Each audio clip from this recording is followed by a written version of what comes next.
Bismillahirrahmanirrahim. Assalamualaikum warahmatullahi wabarakatuh. Alhamdulillahirabbil alamin wassalatu wassalamu ala asyrafil mursalin wa ala alihi wa sahbihi ajmain. Amma ba'd. Anda sekalian yang saya cintai, mudah-mudahan kita senantiasa diberi kesehatan dan dibukakan hati kita untuk menerima ilmu pengetahuan.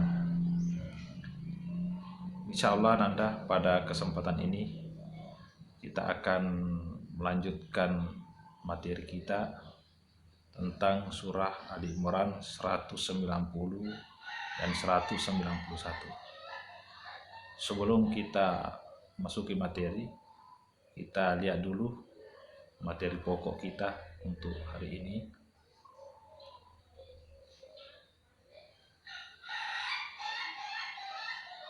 Ya, materi pokoknya Quran surah Ali Imran ya 190, 191 dan 159. Kompetensi dasarnya menganalisis, mengevaluasi makna Quran Ali Imran 190, 191, 159 serta hadis tentang berpikir kritis dan demokratis. Kemudian selanjutnya indikatornya menjelaskan cara membaca Ali Imran. Kemudian mengidentifikasi hukum tajwid. Selanjutnya tujuan pembelajaran. Siswa dapat menjelaskan cara membaca Ali Imran. Kemudian yang kedua, siswa dapat mengidentifikasi hukum bacaan tajwid. Tapi perlu saya sampaikan untuk Anda, dalam pembahasan kita kali ini, mungkin yang saya akan bahas tajwid Ali Imran 190. Mengingat kondisi waktu, jadi mungkin hanya satu ayat yang saya jelaskan. Baiklah, kita lihat. Saya dulu memulai membacakan Ali Imran ayat 190 itu karena di layar saya tidak tampilkan. A'udzubillahi minasyaitonirrajim. Inna fi khalqis samawati wal ardh wa ikhtilafil laili wan nahar la ayatil li ulil albab. Sadaqallahul azim. Baiklah, kita akan melihat hukum-hukum tajwid yang terdapat dalam Ali Imran 190 itu.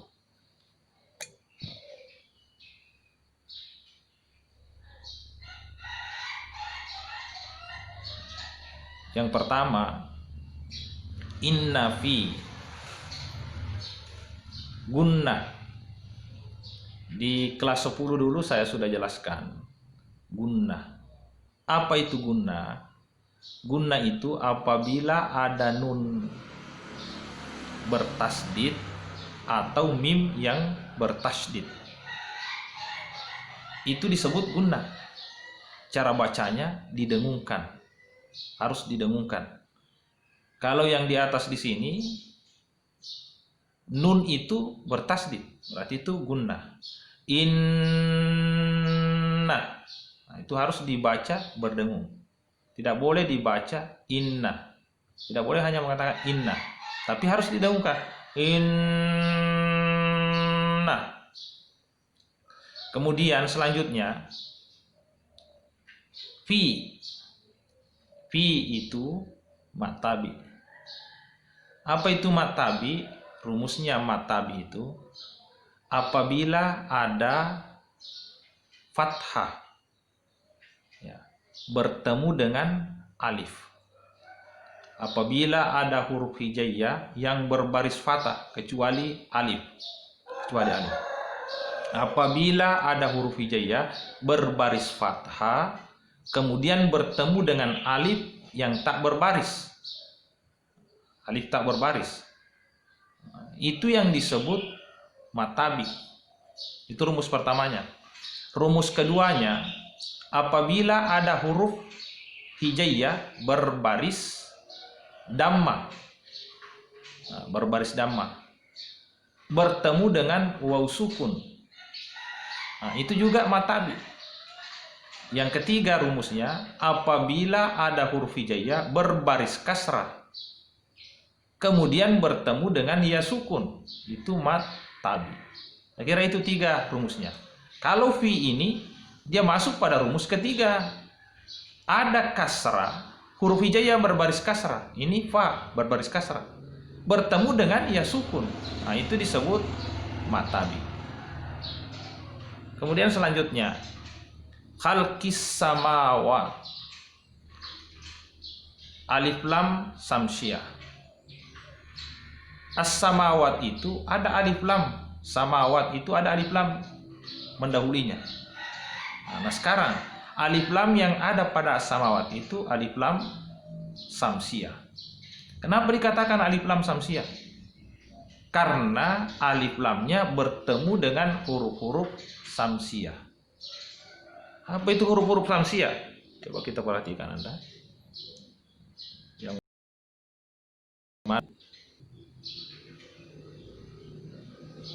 ya, ini saya sudah bagi 2 karena hanya 2. Ada samsiah, ada qamariyah. Yang mana termasuk huruf-huruf samsiah? Toa, tha, swad, ro, ta, za, zal, sin, nun, dal, shin, wa, da, dengan lam. Itu huruf-huruf samsiah. Yang selainnya itu masuk semua huruf-huruf qamariyah. Jadi apabila ada alif lam yang bertemu dengan huruf-huruf samsiah itu, maka alif lamnya tidak jelas terbaca. Tapi kalau ada huruf alif lam, bertemu dengan huruf-huruf qamariyah, maka alif lamnya jelas terbaca.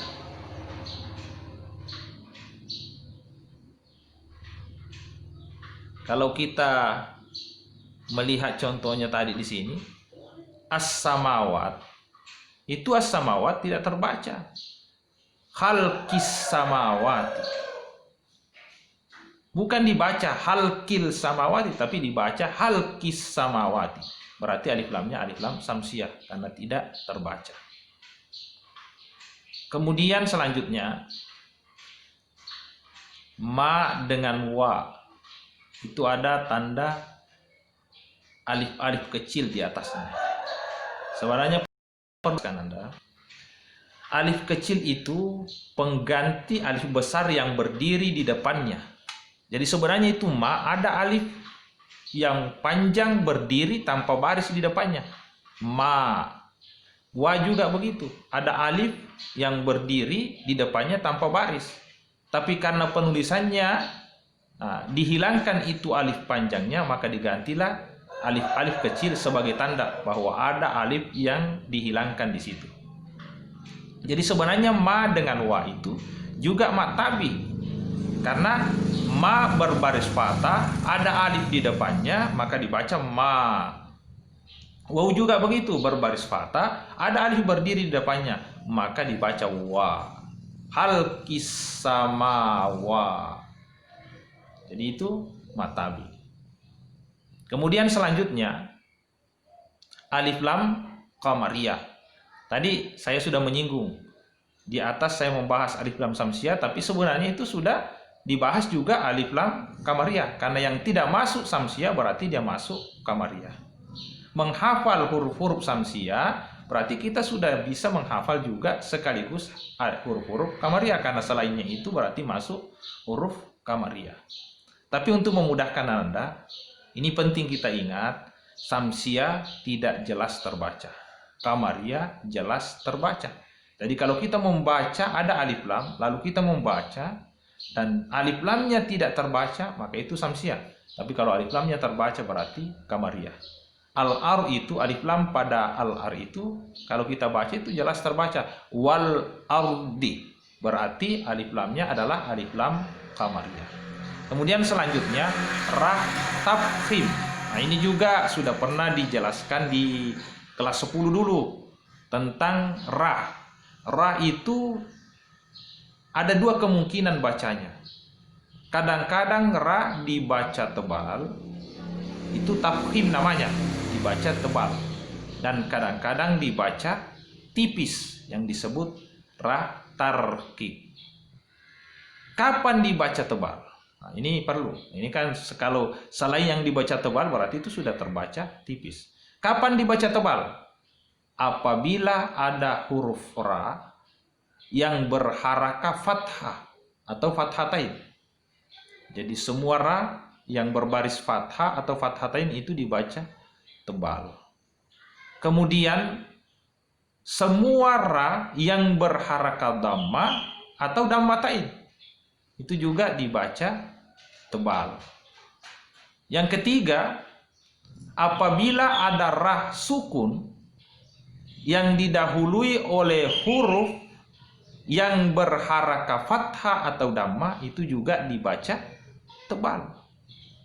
Jadi kalau ada ra sukun kemungkinannya bisa dibaca tebal, bisa dibaca tipis. Tapi yang kita perhatikan sebelum sukun itu berbaris apa? Hurufnya berbaris apa? Kalau dia berbaris fathah atau berbaris dhammah maka ra-nya juga ikut terbaca tebal. Ya, begitu. Kemudian ra sukun yang didahului oleh huruf berbaris kasrah tapi tetap dibaca tebal apabila huruf itu bukan huruf asli. Ya, itu yang disebut hamzah wasal. Ada itu hamzah dalam bahasa Arab disebut hamzah wasal. Hanya tambahan. Sebenarnya kalau bersambung itu hamzah wasal tidak terbaca.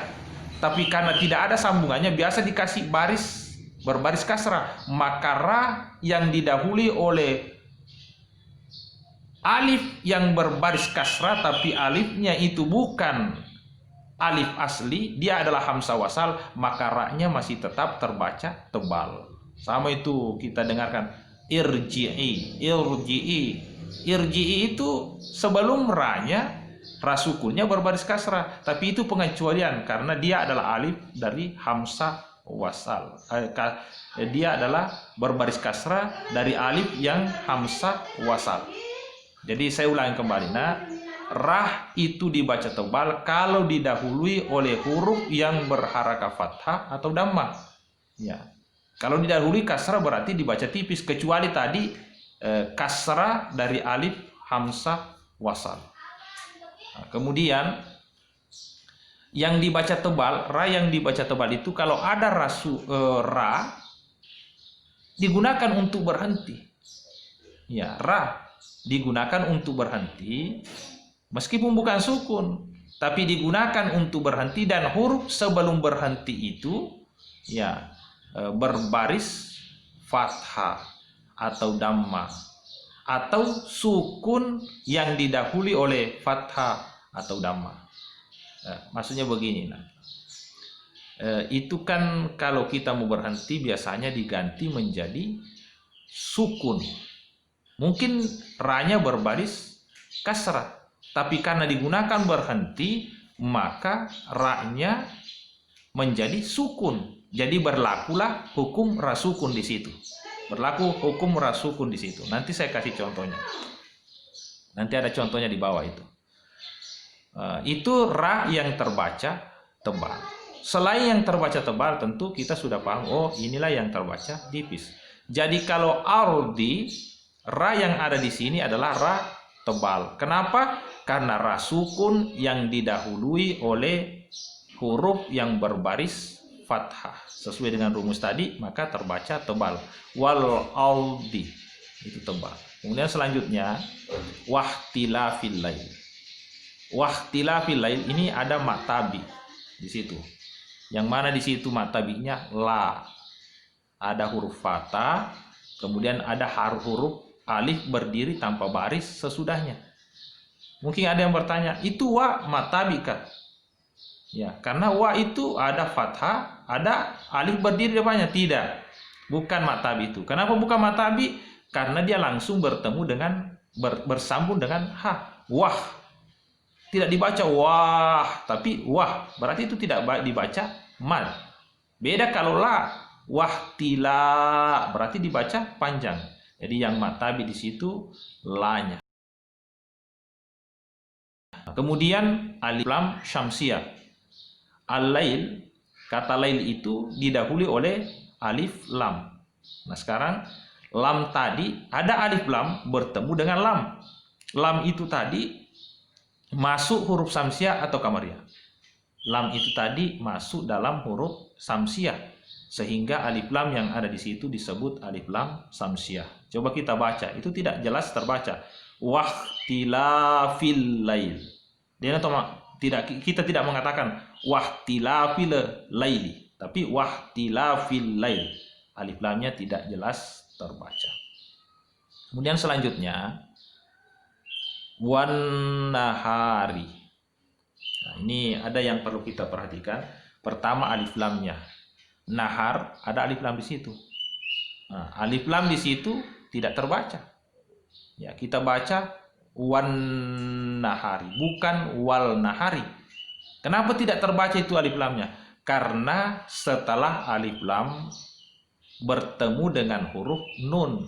Sementara huruf nun tadi itu masuk dalam huruf-huruf samsiah, sehingga alif lamnya tidak terbaca. Wan nahari. Wan nahari.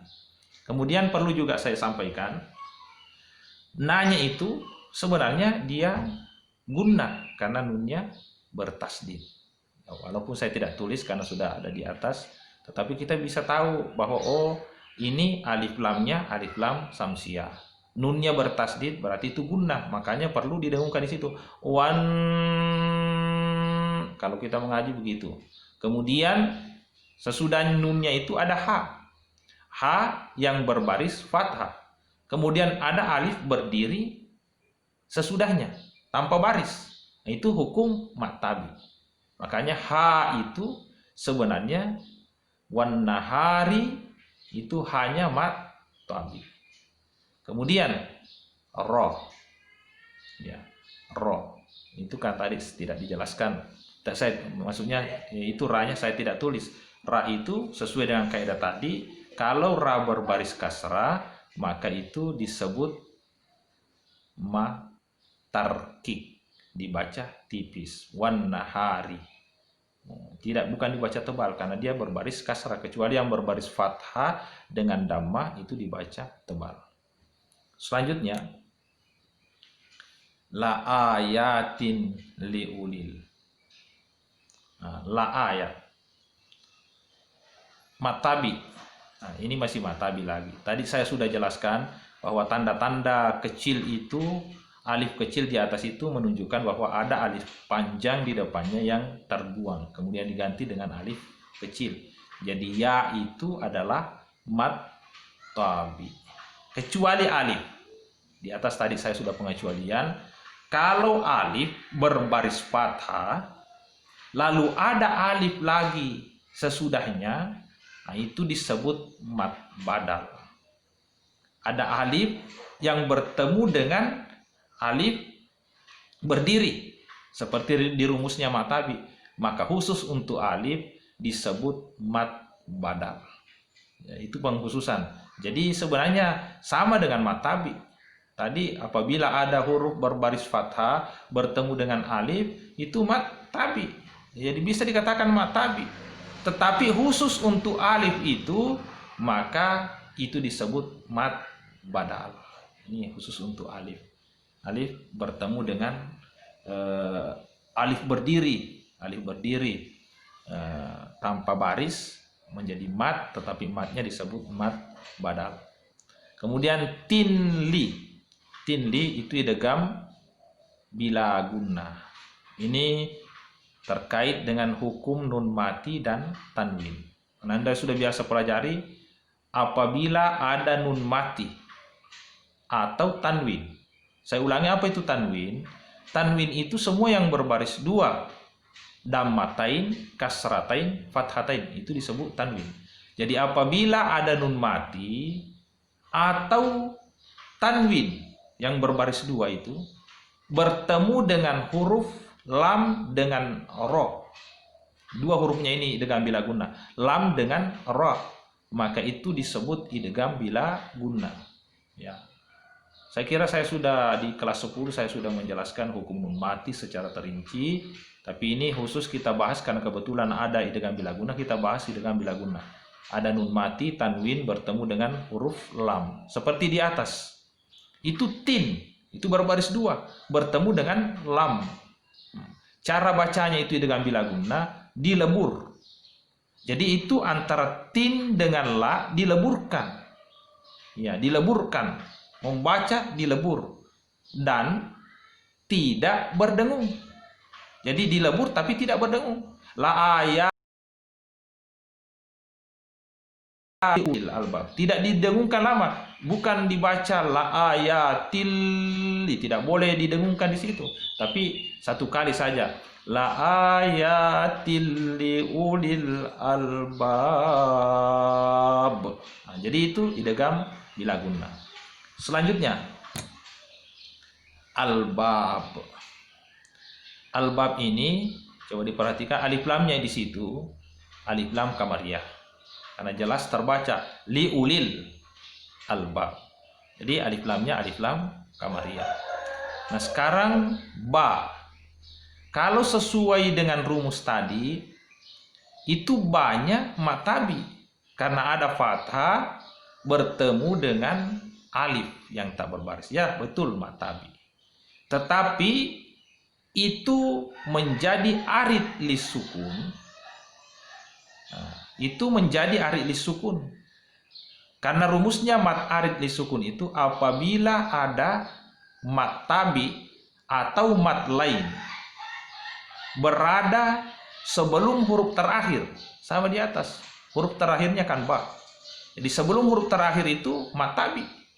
Nah, saya ulangi, apabila ada mat tabi atau mat lain berada sebelum huruf terakhir dan digunakan untuk berhenti, maka hukum bacaan itu disebut mat arid lisukun. Cara membacanya dipanjangkan 6 harakat. Jadi mat tabi'nya di sini menjadi mat arid lisukun. Kenapa? Karena albab itu sudah akhir ayat, berarti digunakan untuk berhenti. Makanya kalau kita baca dipanjangkan la ayatil liulil albab. Kenapa panjang sekali?